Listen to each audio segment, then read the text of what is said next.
back with Rex Pickett, whose book, Sideways, has now been made into a play and is in its 8th sold-out week in Santa Monica. It's received rave reviews from all the critics, and best of all, Pinot Noir is served at every show, and Rex himself is at every performance to chat with theatergoers. Rex, tell us a little bit about how the play is different from the movie and the book. Well, the movie is Alexander Payne's version of my novel, and the play is my version of my novel. The movie is very faithful to my book, but I say this to every, when I first met Alexander Payne in person, after talking to him on the phone once, and he'd read my then unpublished novel. We're talking about 2000 now, 12 years ago. I met him, he hugged me, he said, "Oh, you're a genius," and all this stuff. And then he said, "You know what I loved about," bear in mind, folks, Sideways was written in first person from the standpoint of Miles. So he said, "You know what I loved about your novel so much, Rex?" And I said, "What?" He goes, "Your characters are so effing pathetic." And I went, "Oh my God," I felt like a Ferrari dart had hit me in the chest or something. I went, "All right, well, okay, just make the movie, I need some money." But that's how he saw the characters. He saw them as more pathetic, and wow. and I didn't. I mean, clearly what they do is, you could see it that way, Jack's transgressive behavior, certainly.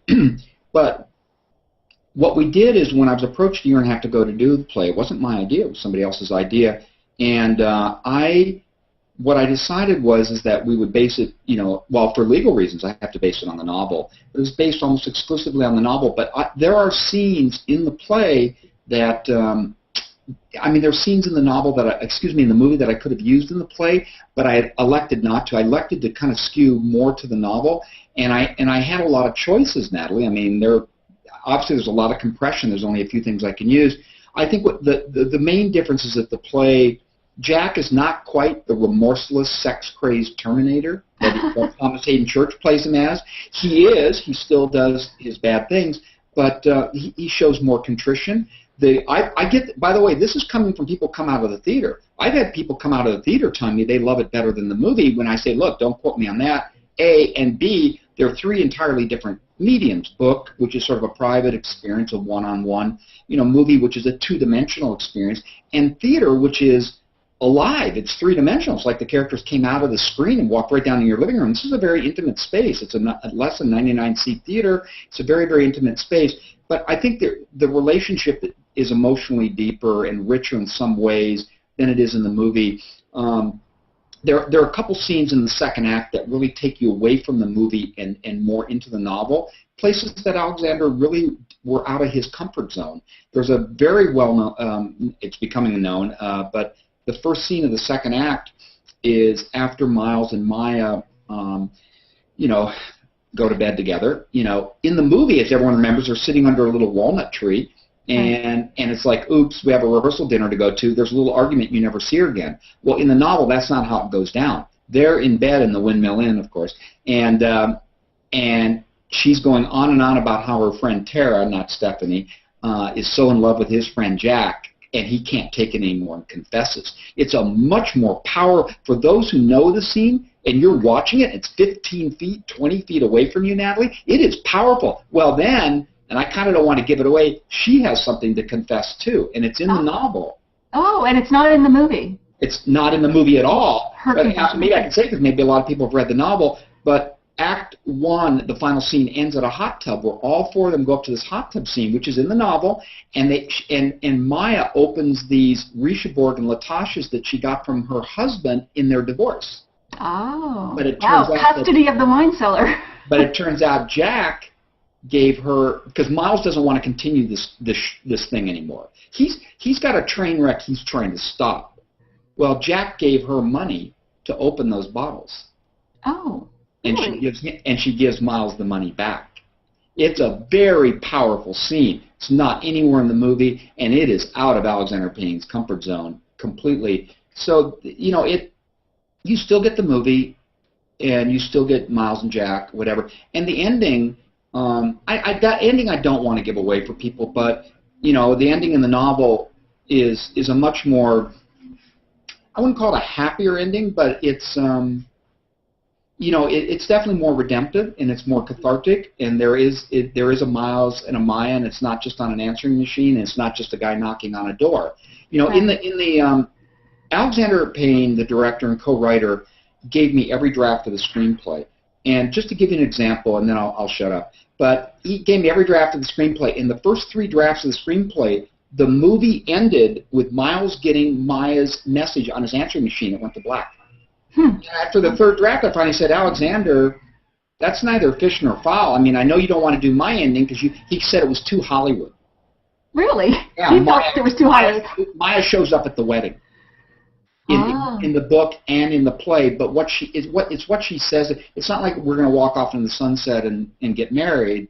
There's a forgiveness in it. People cry at the end of the movie. People don't cry. There's a little bit of a downbeat. The end of the play, people are going out crying. Really? In the novel, it's in the novel and it's earned. And I said, okay, Alexander, I understand that, but I mean, could you? I'm just letting you know, this ending is neither fish nor fowl. So then he wrote in where Miles drives up, and there's a little bit of a voiceover, and he knocks on the door. And it has to be raining.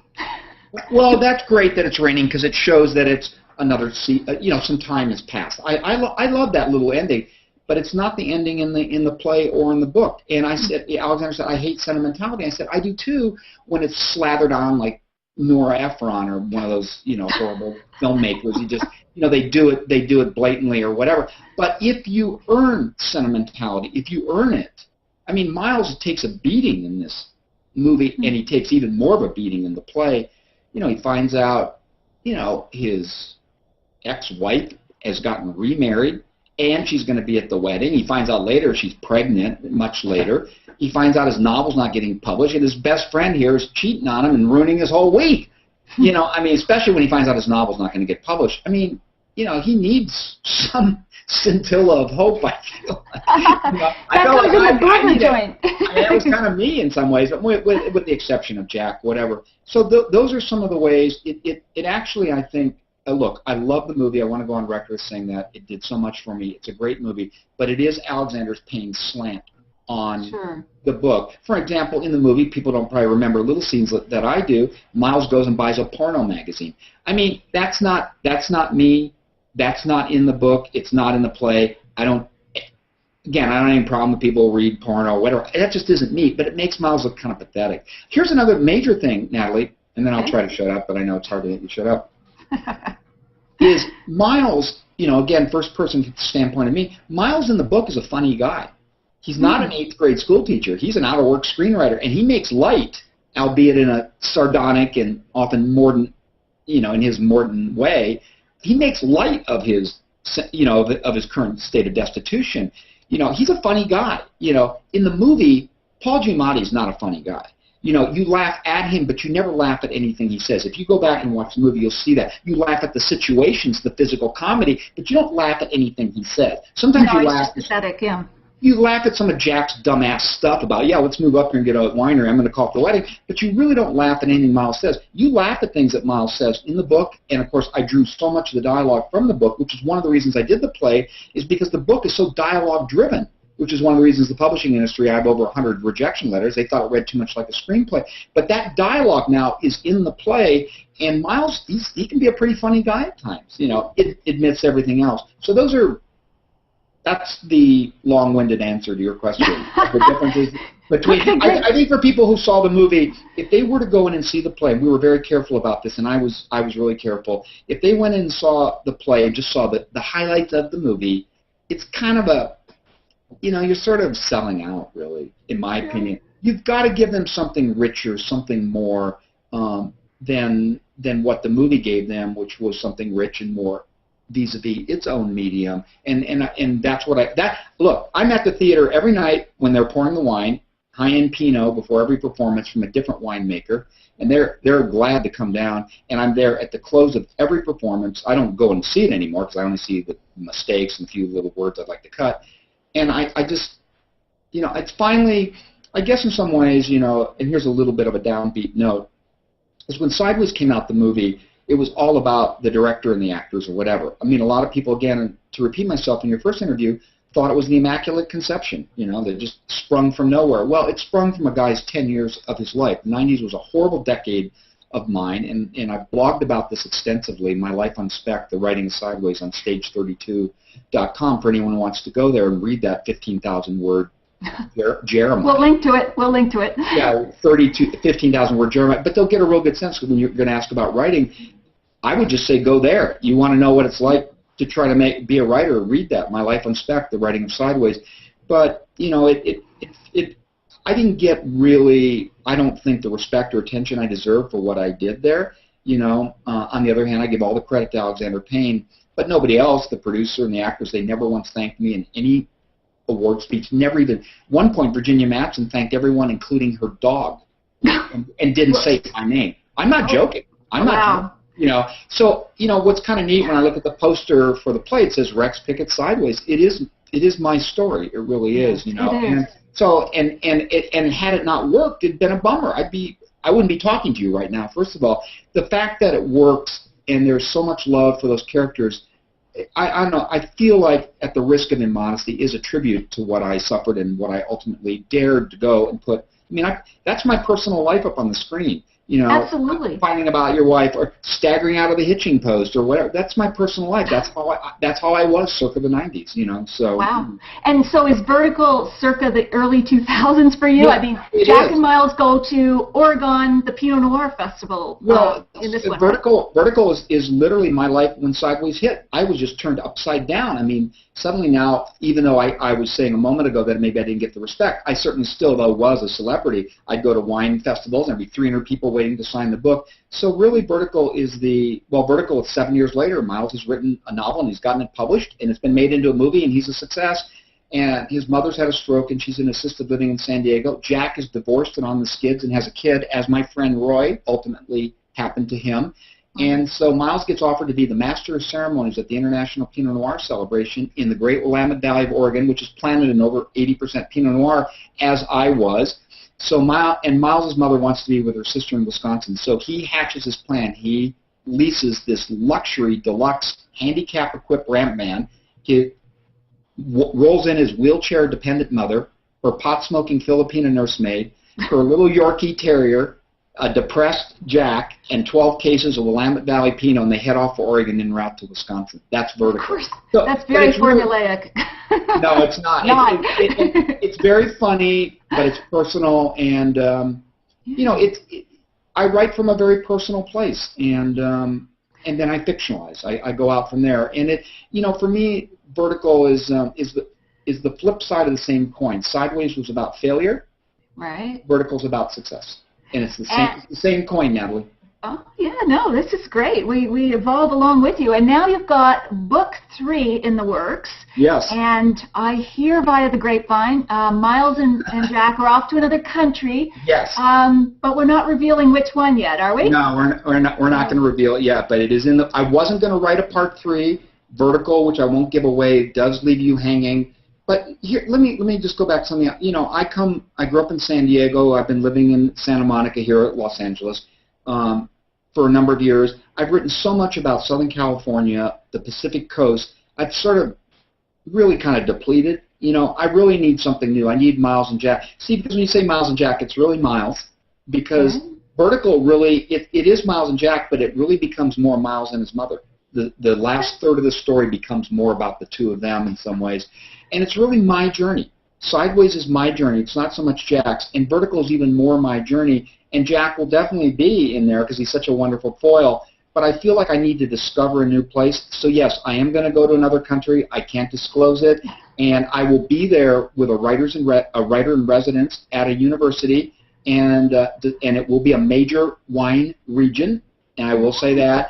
And I will be there for probably anywhere from 8 months to a year, because that's how I write, Natalie. I don't just go for a month and then I come back and I got enough material. No, it has to seep into my soul. The thing that made Sideways so successful as a movie and as a book, and Alexander, this is what I love about the guy, is he wanted to shoot at the hitching post. He wanted to shoot it all. He didn't get everyone that he wanted, and then we could tell stories about that. But he wanted to shoot in the setting. He didn't want to. He could have just set it in Napa, Sonoma. Hey, if it had been another director, it could have been 2 guys doing Jello shots in Cabo. I mean, this is Hollywood. You don't know what they're going to do to your work. So, verisimilitude is a word I use to writers. Verisimilitude, the ring of truth. Give me authenticity. Give me 3 dimension. Give me a character that that I believe and I think you're off to the races. Absolutely. Well, I was thinking if hypothetically Jack and Miles go to Australia, you could call it Down Under, which would fit directionally with vertical. I like that, Natalie. You're a writer, and I don't I'm a hack. No. Yeah. Well, you tell me I blurbed a book that was a hack job? No, come on. No. You're fine. But you're fine. No, honestly, and that is a potential. I don't want to give it away, but I like your title. Yeah, Down Under. You got to have a directional thing, Anyway, so now on to the broader world of aspiring writers and everybody who would like to be you. What tips do you have for writers? I don't want to be me. Okay, well, your success, whatever. Get rid of the fake modesty. What tips do you have for aspiring writers? Gosh. Well, one thing, you can follow me on Twitter because I do #writing. And I've over 1,000 tweets, and they want me to put them together. And I've done a couple of workshops, and I'm going to start doing some workshops. There's an old saying, because I could talk about this for ages, and the internet is changing a lot of things. So Vertical's a much longer novel than Sideways, so it's been getting a little harder for people to read. It's 150,000 words. Sideways is only 85,000 words. In my day, when I read a lot in my 20s, 150,000 word, 400-page novel would be a medium-sized book. Today, it's like War and Peace. So I think you have to be a little mindful of the market, but I'm not mindful of the market. And there is an old saying, write what you know, and I know it's a cliche, and there's a reason. But it was when I started to write from things that happened to me and things that I was going through in my life and fictionalizing them and working myself through those things. For instance, when I wrote Sideways, I was in a state of total despair. I was totally destitute. I've often joked that if I could have afforded a gun, I would have shot myself.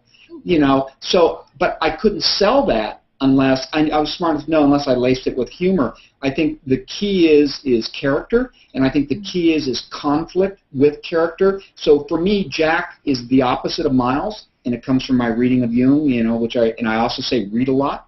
If you want to write, read a lot. If you're writing movies, see the best movies. Read the best screenplays. Don't just go out and see the director or whatever.